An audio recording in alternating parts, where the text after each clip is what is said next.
Hi, my name's Tommy Allen. I'm Tommy Allen, and just recently made Jim Crawford, one of my favourite UK blues artists, along to our garden to start the Rugby Blues and Roots Club, the Rhythm and Blues Club. The rugby, blah, blah, blah, blah, blah, blah, blah. Just trying to do a YouTube video thing. Hi, my name's Tommy Allen, and just recently we had Jim Crawford, one of my favourite UK blues artists, round to our garden to kick off the Rugby Blues and Roots Club. The Rugby Blues and Roots Club. I had the privilege of speaking to him just before his show. So thank you, Jim. Right? Hey, Tommy. You know, I've known you for a while now, and it's a treat to have you here in my garden, in the house. Yeah. This is the first blues night that we're doing here in Rugby, and you was my first call, my first choice. Thank you so much. I was ever so pleased to hear from you. Thank you. You know. No. So I wanted to first ask, you know, where you're born and you start into learning the guitar and a bit of history on your past. Okay. Well, I was born in Bury. Yep. North of Manchester. And what year would that be? That was in 1958. Oh, okay. So I was 60. Okay. I was 60 in December. Oh, happy birthday. What day? And I thought that was going to. What day was it? It's the 17th. Oh, but that's right. kind of, you know, Good, hey man. ho. Anyway, so that was that. I didn't start playing the guitar until I was 17. I borrowed a guitar from a chap down the road. Right. And I remember, because it was a Kansas, I don't know if you remember those songs, but it's Kansas, like a kind of parlour size Right. guitar. Like the harmony. I guess, you Yeah. know, that small bodied guitar, but with a great big neck on it, you Right, know. okay. But it's a guitar, isn't it, you know. And was you into blues then? No, I just wanted to sing some songs, you Right. know. And so I borrowed this guitar and I couldn't make head nor tail of it. And there was a friend down a chap down the road who played guitar, and I went to him and I said, look, I've got this guitar, could you tune the guitar, you know, could you show me what's the basics? And he strummed it and he said, well, who tuned up this guitar for you? And I said, well, I did. I said, but he said, well, you've tuned it to an open chord. You know, it sounded real nice to me. Right. But of course then you try and play Jimmy Crack Corn or something that was in the book, you know, with the real chords, and this thing sounded weird, see, straight away. So anyway, he said, no, well, that's interesting that you could hear this sound. Yeah. Anyway, so when it went back to standard, of course, then it sounded awful, and you know, we just had to pile through this stuff. Right. And but I was lucky for me. Steve, his mate, this chap, Steve Byrne, his name is, and I'm still in touch with him now. And he liked the American players, so he liked Paul Simon and James Taylor and Don McLean, Right. those guys. And so he taught me to do that alternating thumb thing. Back when you was around 17? Yeah. Right, okay. Which was, you know, a fantastic thing to pick up. And once you've got that kind of thing going, then, you know, that was always there. Then I started playing, you know, some electric guitar maybe, and playing Beatles songs and, you know, pop songs. Yeah. Then I joined... In a band then? Yeah, you know, well, not really a band, but kind of, you know, guys that played Right, in that area. You know, you Okay. just get to sit down and play stuff. And I liked the Beatles and that music. I liked to sing those songs, see. And then I got a bit more serious about it, and I went to music college. I went to Salford Music Okay. College. I would be 18, I guess, then. I'd learned enough to be able to accompany myself, and because I could sing, there was a place left on the course. It was a foundation course, and I got in on the strength of that, really. And so then I had to try and learn some classical guitar and, you know, do stuff that was kind of serious. Yeah, yeah. I wasn't very good at it. I'm not a great student. Right. And Where's your pathway into the blues then? When did you... well, that was the thing, isn't it? See, I'm trying to think about that, because when that stuff must have been sinking in. I remember hearing Motherless Children by Right. Eric Clapton. This is way before I played the guitar, see. Right. Motherless children have a hard time. Right, okay.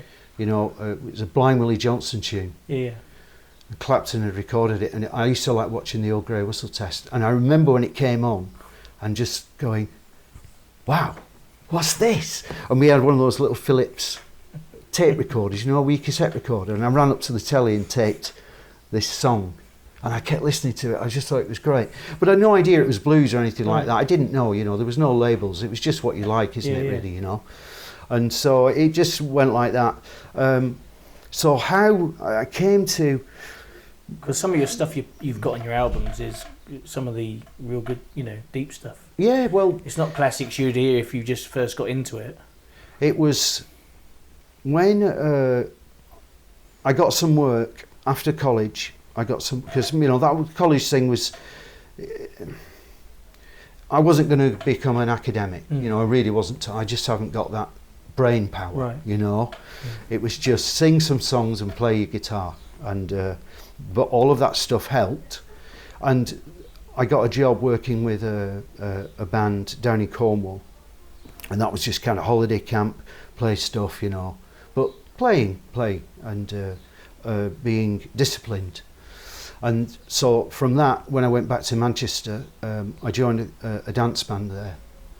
And I was singing standards and singing pop songs again. Right. But when there was some kind of break in things, you know, say someone hadn't turned up or some, you know, there's some kind of thing, it would be, somebody would say, let's just play a blues, you know, and we'd just play a blues tune. And I thought, I like this thing. And by then, I'd started listening to Raikuda. Okay. And so that was all happening, you know, in my head. What, the Rising Sun, the Taj Mahal one? No, after that, Raikuda's first solo album. Right. And then other of his records, Boomer's Story and that stuff, see. And I just loved it, and the slide playing, man. Yeah. But I still hadn't started to do that, but I was listening to it all the time. And so that went by, and I hooked up with a guitar player on one of these holiday places, and he was an out-and-out kind of rock and roll guy who played some country music too. You know, he was good at doing the Albert Lee thing and all of that. And he lived in Devon. So when we were done with the dance band thing, and the Devon thing started, and that changed everything then, because I could choose what I wanted to play. You know, I could say, okay, well, let's do this, let's do that, whatever we liked. Yeah. And as a consequence of that, I started to play some blues tunes, and there was a little blues club at a pub down in Appledore where I live now. Yeah. And they did like an open mic thing, see? So I learned a couple of B.B. King tunes and went and played there. And that was where it properly started. What year would that then. That was in 1986. Right, okay. So, and funnily enough... And what was the scene like then for blues? Because that when Ben Andrews was around? Ben didn't come over until the 90s. Right, okay. And I mean, I didn't, you know, I mean, there was no blues scene in North Devon. No. Nothing like it. Is there one now? No.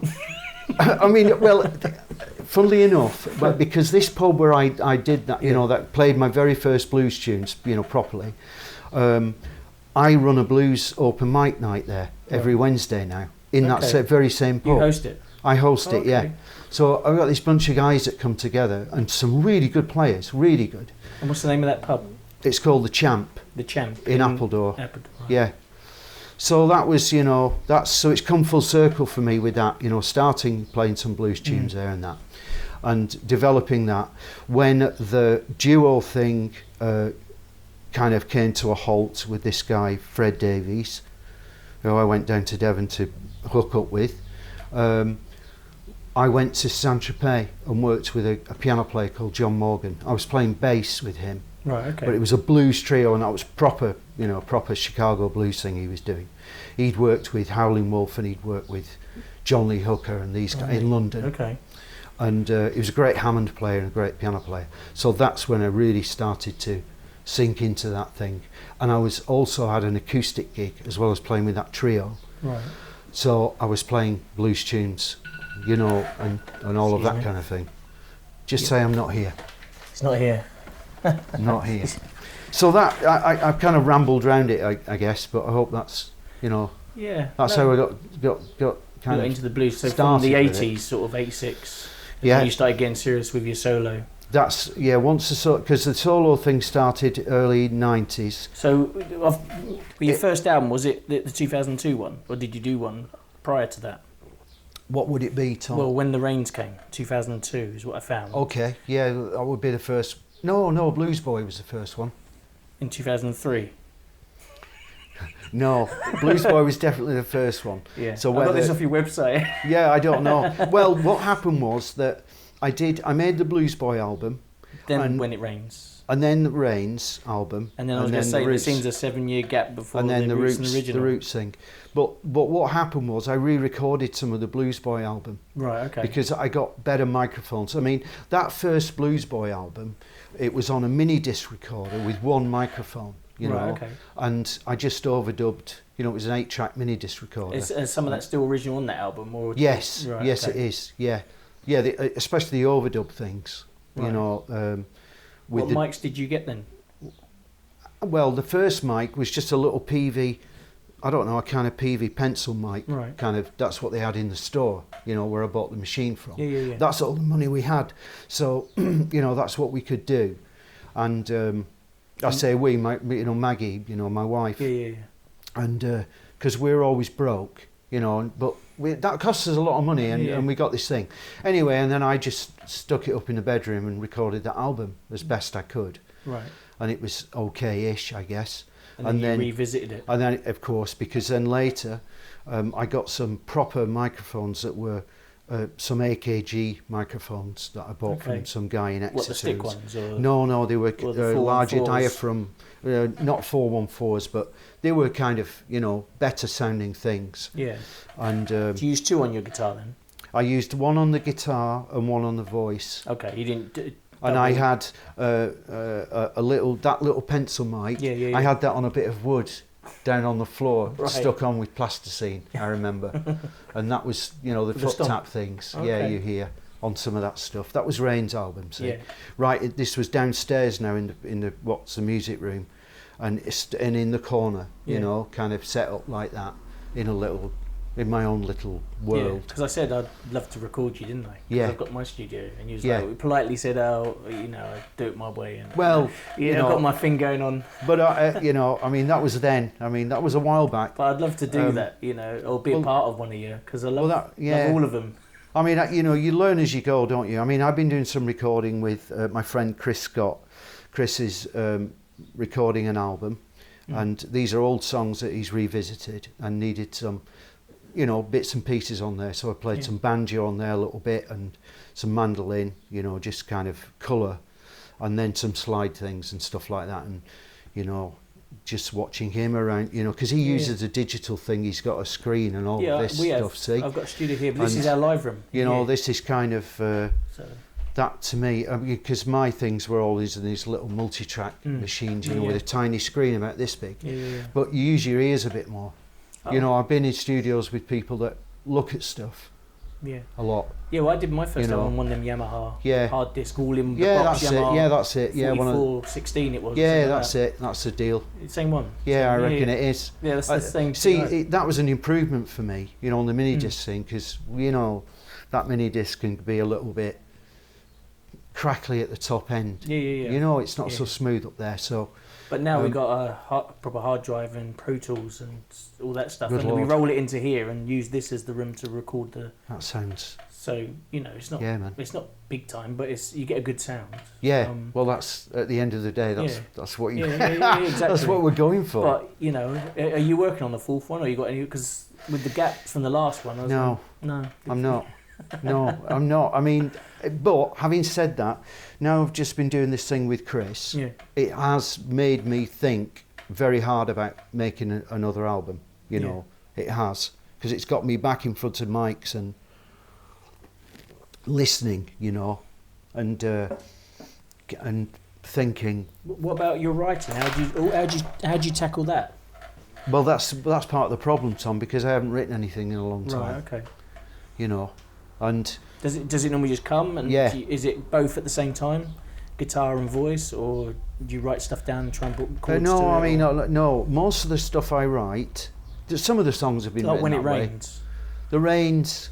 I just sit around and just hum that stuff. And that sort of started with melody. Yeah. Right. Okay. And the words. Yeah. You know, that kind of Yeah. that kind of works.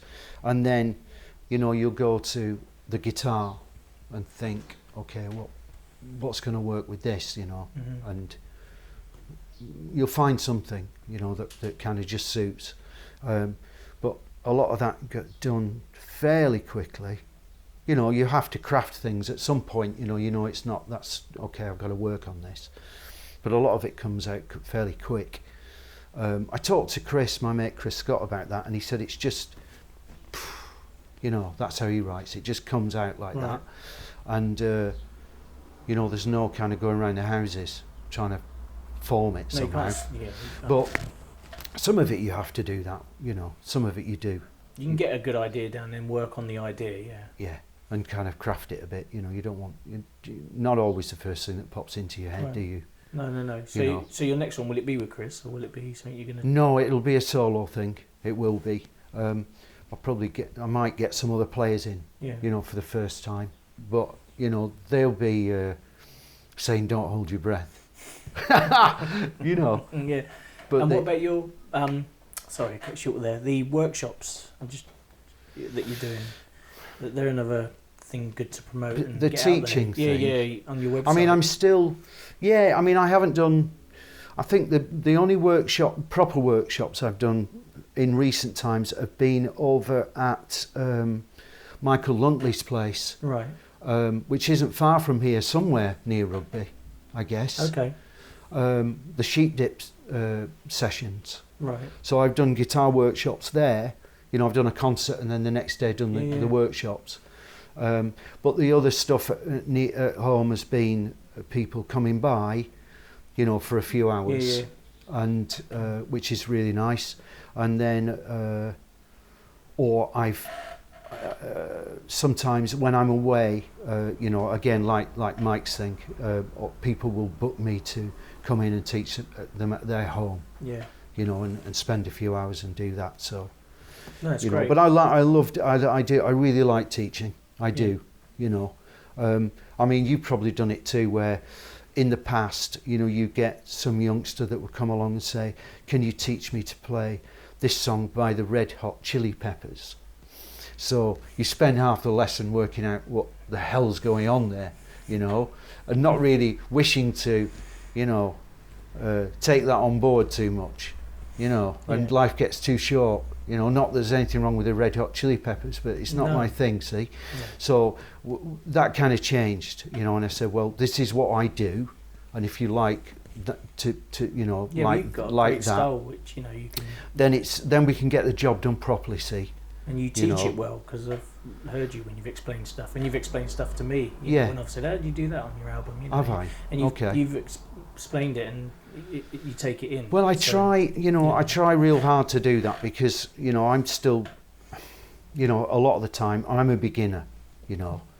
You know, when you hear something and you want to learn to play that thing, you know, it can be hard, can't it? You know, to work that stuff out, and you think, you know, so the more you can break it down and make it, you know, easy. I mean, I struggle personally. It's getting from the band to the solo. I'm so used to that sound and people behind you and with you. Just getting down to one man making a big sound for an hour and a half set and entertaining people just on your own. I think it's, you know, it's really good. Well, what you do, but I struggle with making that transcend, you know, down to. It'll come, man. It'll come. I mean, you're a good player, so you know what's going to work. And the thing is, Tom, is just get out there and do it. Well, seeing you're so relaxed, and that's what I think the key is. But I think it's that. I think at the moment I'm like, you know, want a big sound, everything, want it to be big, and you don't. You just need to sit right back and just go right back to basics. The way I've done it is it's at first it's about the song, really. You know, so if I can find a good way of accompanying myself. You know, because you were a gifted lead player, and I'm not. You know, so what I try to do is, you know, maybe incorporate some lines, just so it's not just that thing. You know, it's not just the chord thing, and because I always worked with a duo. I mean, when you know, I was playing the kind of, you know, pub kind of deals with Fred, you know, and we played some blues, we played some pop tunes, you know, and Fred would play lead and I would play rhythm guitar. And then when I left, you know, when I'd done the trio thing in Saint-Tropez and then Courchevel, and then I left, I formed a duo with Sean Giannocchi. Okay. Now Sean's a fantastic guitar player, a remarkable guitarist, and a great producer. He works with Roger Daltrey and Townsend and these people, Okay. you know. He works with some big people and he's a great player. And Sean was a very gifted slide player. So he would do all the fancy, you know, and I would play the accompaniment things. But then, you know, when Sean moved to London and I was still in Devon, I had to try and find my way with just the one guitar, Right. you know. And so the slide playing I really wanted to do. So I learned a couple of just simple things, man, you know, but try to get that down, you know, just start simple with it, you know. And like the Robert Johnson, you know, coming in my kitchen and stuff. But there you go, see, I mean, Coming in My Kitchen was probably the first Robert Johnson tune I learned, and I found that a devil to play, because I was so used to playing alternating thumb, you know, for my accompaniments and everything, to play that one, you know, that monotone bass thing, you know, just that thing. I found that really, really hard, you know. But eventually you kind of find it, don't you? You know, it clicks, you know, after a bit. You know, it was funny because I did that and the other tune, because I had to go up to, I played up at the Edinburgh Festival and I'd borrowed a guitar off Sean. His guitar that he used for slide, he kindly lent me because I only had one guitar, you know, to play my finger picking things on, an old Tama guitar, you know, a Japanese guitar, and Sean lent me his Yamaha. He had a Yamaha guitar, and you could tune that to D and G, you know, with the high strings and all that. See, and it was very kind of him. He said, "Oh, borrow this, man, you know, and go and do your thing." So I had Vigilante Man. I'd learned to play that after a fashion, you know. Hey. You know, no Cuda, and Robert Johnson. So the Vigilante Man, and I remember some guy came up to me and he said, "Well, Ive," he said, "now," he said, "I've been trying to play that thing for years and years." He said, "To play that Vigilante Man." He said, how long have you been doing that then?" So I said, 2 weeks. And he said, yeah, right, yeah. I said, "No, honestly, you know, 2 weeks, but." The thing is, it was in my head already, you know, kind of formed in my head. And I've been sitting next to Sean who'd been playing this stuff, so osmosis or something, you know. And then just using your ear and just kind of finding your way. I mean, it probably sounded terrible, but, you know, it was a start. Do you know what I mean? Yeah. And so if I could ask you, who are your top 5 blues folk players, would you say? Flipping heck. Well, I guess I mean, I really like, although I guess I don't play any of his tunes. I don't know if I do or not. I mean, I love Bill Broomsey, you know, because of his voice, I think, more than anything. I love Fred McDowell. I really like Fred McDowell. And again, I've touched on some of those things in my playing, but it's just stuff I like to listen to, you know. I just think they're amazing players. Some of our friends, you know, I really like Tom Doughty. Really, I mean, I'm, you know, Tom knocked me out from the word go, really. Guys, and he is a fantastic bloke. I'm good friends with Tom. But as a musician, I think he's an amazing musician. Mike Dowling, I got to know really well. Mike's a fantastic, you know, fingerstyle player and slide player. And again, just the way he is on stage, you know, just as a person, he's lovely. And Kevin Brown, you know, I go way back with Kevin. Major player. That guy is a fantastic player. You know. What about the likes of Lonnie Johnson, or you know, Brian Blake? Well, or are they a bit too ragtimey? Yeah, I guess they are. I mean, obviously, absolutely mind-blowing players, but it's just not my thing.